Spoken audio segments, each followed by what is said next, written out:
이곳은 뉴질랜드 수도 웰링턴에서 약 50km 떨어진 곳에 위치한 페더스턴이라는 곳입니다. 페더스턴은 2021년 인구가 2,710명밖에 안 되는 작은 동네이고, 이 사진이 페더스턴의 가장 중심과 거리를 나타내고 있는데 역시 복잡한 동네 같지는 않습니다. 이곳에 살고 있는 사람들 중 상당수가 50km 떨어진 웰링턴으로 출퇴근하고 있다고 합니다. 이 페더스턴에서 북동쪽으로 조금 떨어진 곳에서 태평양 전쟁이 진행되던 1943년 2월에 모종의 사건이 벌어지게 됩니다. 이 사건에 대한 이야기를 자세히 들어가기 전에 먼저 2차 대전에 참전했던 뉴질랜드 군에 대해 잠시 살펴보도록 하겠습니다. 뉴질랜드는 1939년 9월 유럽에서 2차 대전이 발발하자마자 바로 영국의 뒤를 따라 독일에 선전포고를 하고 참전했습니다. 뉴질랜드군은 1942년 7월에는 본토 방어 이외에 15만 4,549명의 병력이 전쟁에 참가하고 있었고, 1942년에 뉴질랜드 인구가 163만 1,200명이니까 전체 인구의 10%에 약간 못 미칩니다. 뉴질랜드군은 1940년과 41년 유럽과 북아프리카에 파견되어 독일군과 싸웠습니다. 이 사진은 1941년 12월에 북아프리카 전선에서 영국군 마틸다 전차를 탈취해서 사용하던 독일군을 뉴질랜드군 장병들이 포로로 잡은 모습입니다.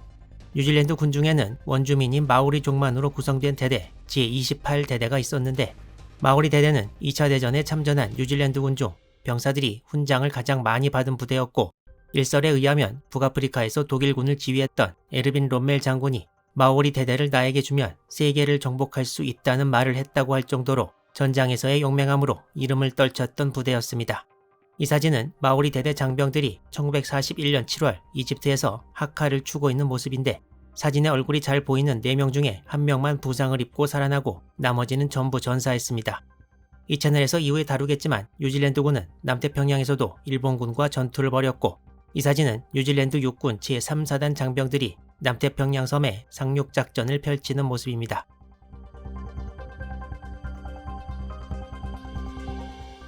뉴질랜드 북섬의 남단 부분을 보면 수도 웰링턴이 있고 페더스턴의 위치도 보입니다. 페더스턴 시내에서 북동쪽으로 약 2.7km 떨어진 곳에 페더스턴 밀리터리 캠프가 있었는데 1915년에 처음 만들어졌고, 뉴질랜드에서 최대 규모로 지어져 1차 대전에 참전하게 될 뉴질랜드군을 수용하고 훈련시켰습니다. 그리고 1차 대전 종전 시에 여기서 사건이 하나 있었는데요.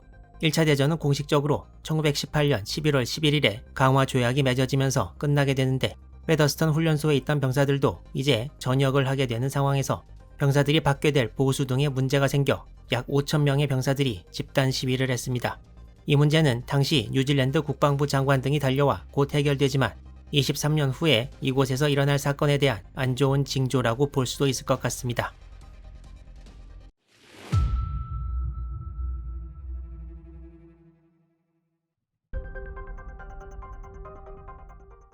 태평양 전쟁이 발발된 지 10개월 후이고, 미군이 과달카날에 상륙한 다음 달인 1942년 9월, 미국은 뉴질랜드에 남태평양에서 잡힌 일본군 포로를 수용해 줄 수 있냐고 문의했습니다. 미국은 호주에도 같은 요청을 한 것으로 보이고, 뉴질랜드에서는 검토 끝에 이를 수용했는데, 미국 측에서는 이미 포로들 중 일부가 뉴질랜드로 벌써 향하고 있다고 알렸습니다. 뉴질랜드 측에서는 황급히 포로 수용 시설을 만들어야 했는데, 1920년대 후반에 전부 철거된 페더스턴 훈련소 부지가 후보로 선정돼 공사가 시작됩니다. 이 사진은 당시 페더스턴 부지에 일본군 포로를 수용할 건물을 짓고 있는 모습이고, 이 사진은 건물이 완성되기 이전에 일본군 포로를 수용할 텐트를 찍은 것이라고 합니다. 페더스턴 훈련소 부지에 황급히 포로 수용소가 건설되는 사이 이곳을 지킬 병사들도 선발됩니다. 뉴질랜드는 전쟁을 치르면서 군을 유지하는 데 인적 자원을 대부분 중당해서 페더스턴 수용소를 지키는 병사들은 나이가 너무 적든지 혹은 너무 많았고 건강이 안 좋아서 군에 입대할 수 없는 사람들을 위주로 구성되었습니다. 당연히 포로들의 처우나 수용소 운영에 관한 제대로 된 규정도 없는 상황이었고, 이곳의 뉴질랜드 병사들은 포로 관련 훈련이나 교육 등을 전혀 받지 못한 채 근무를 시작합니다. 페더스턴 수용소를 지키는 뉴질랜드군 병사들은 이후 총 122명이 되었다고 합니다.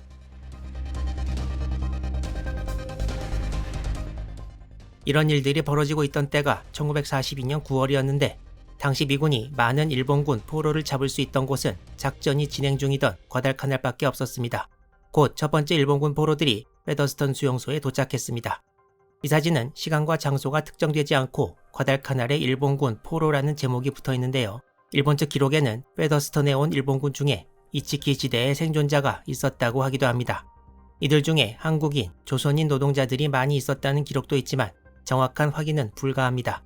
다만 뉴질랜드 기록에도 해군 서령대 병력들이 포로로 많이 왔다고 기록하고 있는 것을 보아 이들과 같이 일하던 우리나라 노동자들이 같이 뉴질랜드로 왔을 확률은 충분히 있어 보입니다. 도착한 포로들은 자기들이 지을 숙소를 뉴질랜드 병사들과 같이 지으면서 생활을 시작했습니다.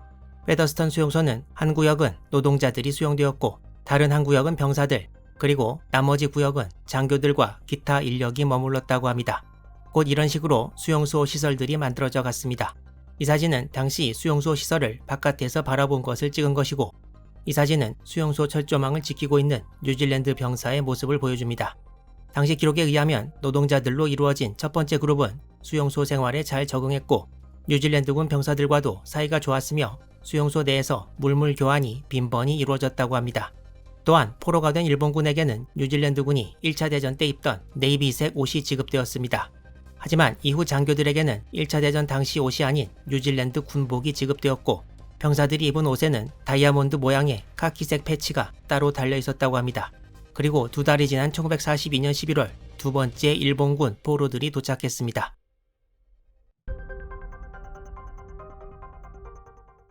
(1942년 10월 11일과 12일) 과달카날의 북서쪽 끝인 에스페란스 곳 인근 해역에서 노먼 스콧 제독이 이끄는 미 함대가 일본 함대를 맞아 싸워 승리를 거두었습니다. 이 전투는 이미 이 채널에서 자세히 다루었으니 관심 있으신 분들은 시청 부탁드리겠습니다. 여기서 일본 중순양함 후루타카가 미군의 공격으로 침몰했는데 함장 포함 500명 이상의 생존자가 같은 일본 함정에 의해 구조되었지만 미군도 115명의 후루타카 생존자들을 포로로 잡게 되고 이 포로들이 12월에 페더스턴 수용소로 오게 된 것입니다. 아까 말씀드린 대로 페더스턴 수용소는 4구역으로 나뉘어져 있었는데 후루타카의 생존자들은 2번 구역에 수용되었습니다. 당시 기록에 따르면 현실을 받아들이고 수용소 생활에 잘 적응한 1번 구역 노동자들과는 달리 2번 구역의 일본 해군 포로들은 포로가 된 것을 매우 수치스러워하는 듯이 보였다고 합니다. 그리고 당시 중립국이던 스위스 영사가 국제 적십자를 대표해서 포로에 대한 대우 등을 조사하러 페더스턴 수용소로 시찰을 나왔는데 보고서에서 포로들은 자국으로 통신을 하는 것이 허락되어 있지만 일본군 포로들이 이를 거부하고 있다고 기록하고 있습니다. 아마도 적군에게 포로로 잡혔다는 사실을 고국에 숨기려고 했던 것이 아닐까 생각됩니다. 후루타카 생존자들은 3번 포탑 포대장이었던 아다치 토시오 소이가 사실상 지휘했다고 합니다.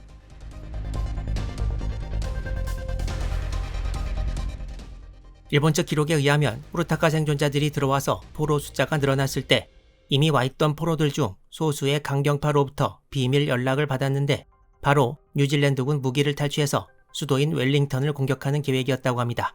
하지만 대부분의 후루타카 생존자들과 아다치 소이는 이 계획을 듣고 웃어 넘겼다고 합니다. 그렇지만 일본군 포로들 중 소수였던 강경파가 계속 숫자를 늘려갔는데 이는 강경파에 휘말리기 싫어했던 서령대원들이 이들을 후루타카 그룹으로 이동시켜 달라고 요청했고 이들이 후루타카 그룹으로 오면서 후루타카 생존자들 사이에서 세력을 넓혔기 때문이라고 합니다. 시간이 지나면서 포로들은 아다치 소이를 중심으로 하는 온건파와 강경파로 양분되었습니다. 그리고 첫 번째 사건이 곧 벌어지게 됩니다. 강경파가 1942년 12월 25일 0시에 봉기를 계획했지만 온건파가 이를 미리 파악했고 온건파 일본군 포로들이 강경파를 미리 공격하려고 준비를 갖추었지만 이를 눈치챈 강경파 간부가 뉴질랜드군 측에 먼저 사태를 알렸고 뉴질랜드군이 수용소의 조명을 전부 켜고 스피커로 경고 방송을 해 무산되었다고 합니다. 이러는 사이 수용소의 시간은 계속 흘렀고 1943년 2월이 되면 과달카날 전역 등에서 잡힌 육군 병사들이 페더스턴으로 계속 이송되어 이곳의 일본군 포로 숫자는 800명을 훌쩍 넘었다고 합니다. 이때 수용소장은 로버트 페럿 중령이었는데 일본군 포로들을 잘 대우해서 포로들에게서 친일적이라는 평판을 듣기도 했습니다.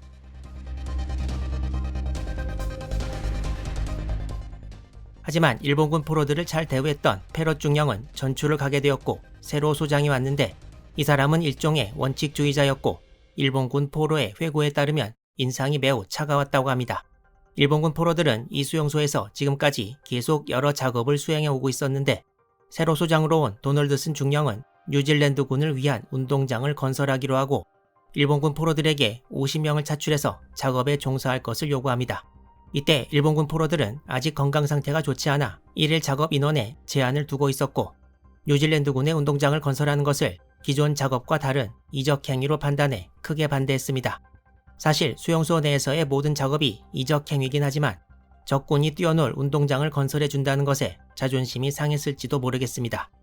하지만 소장의 요구가 포로 대우에 관한 제네바 협약에 위배되는 것은 아니었습니다.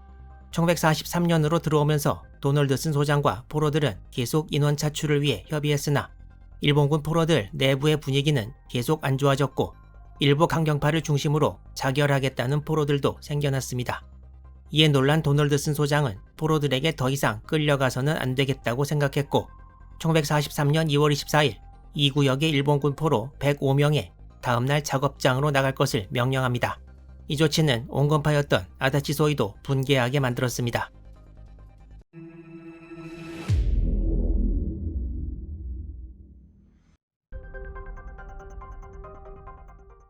다음날 아다치 토시오 소이가 이끄는 포로 약 240명이 수용소 광장에서 앉은 채 시위를 벌입니다. 일본군이 시위를 벌이고 있는 곳에 뉴질랜드군 장교는 아다치 토시오와 2시간에 걸쳐 협상을 했으나 소득을 얻지 못했고 완전 무장한 병력 50명을 광장 쪽으로 보낼 것을 명령합니다.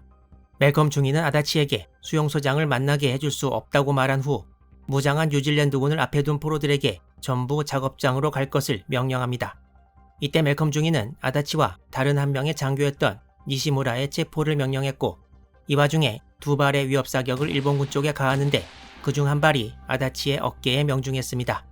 두 번째 사격은 위협 사격이 아니라 아다치를 향해 직접 쏜 것이었고 이제 사태는 걷잡을 수 없이 커져버렸습니다. 흥분한 일본군 포로들은 전부 일어서서 돌을 던지면서 앞으로 돌진하기 시작했고 무장한 뉴질랜드군이 가지고 있던 톰슨 기관단총이 일제히 불을 뿜었습니다. 약 30초간의 사격으로 일본군 포로 31명이 사망하고 91명이 부상을 입었고 부상자 중 17명은 끝내 목숨을 잃었습니다. 일본군 포로가 240명 정도 모였으니까 30초 만에 절반의 사상자가 나버린 것입니다. 총알들이 건물벽 등에 맞고 튀어나와 뉴질랜드군도 1명이 사망하고 6명이 부상을 입었습니다. 부상자들은 인근 병원으로 이송되어 치료되었고 일본군 포로들을 치료한 의료진들은 비밀 유지를 위해 전부 다른 곳으로 전출되었습니다. 사건 발생 며칠 후 1940년 3월부터 뉴질랜드 수상이었던 피터 프레이저는 수용소의 소요 사태에 뉴질랜드군이 단호히 대응할 수밖에 없었다고 발표했습니다. 다음 달인 3월 이 사건에 대해 조사가 이루어졌으나 포로들이나 뉴질랜드군 어느 한쪽에 크게 잘못이 있지 않았고 서로 간의 소통이 잘 이루어지지 않은 환경에서 일어난 불행한 사고로 마무리되었습니다. 그렇지만 도널드슨 소장은 경질되고 페럿 소장이 다시 페더스턴에 부임했습니다. 전쟁이 끝나고 살아남은 일본군 포로들은 미군 전차 상륙함을 타고 일본으로 귀환했으나 사망자의 유해는 분실되어 일본으로 돌아가지 못했습니다. 이름이나 소속 부대를 속인 일본군 포로가 많아서 신원을 확정할 수 없는 사람도 많았습니다. 아다치 토시오 소이는 살아남아 일본으로 돌아갔고 다시 뉴질랜드를 방문해 위령비를 세우는 등 활동을 펼쳤습니다. 지금 이 수용소 자리에는 풀밭밖에 남아있지 않습니다. 앞으로 전쟁이 진행되면서 일본군 포로에 관한 얘기들이 더 나올 텐데요. 이후 이 채널에서 관련 이야기를 영상으로 소개해 드리겠습니다. 시청해 주셔서 감사드리고 다음 영상도 기대해 주시기 바랍니다.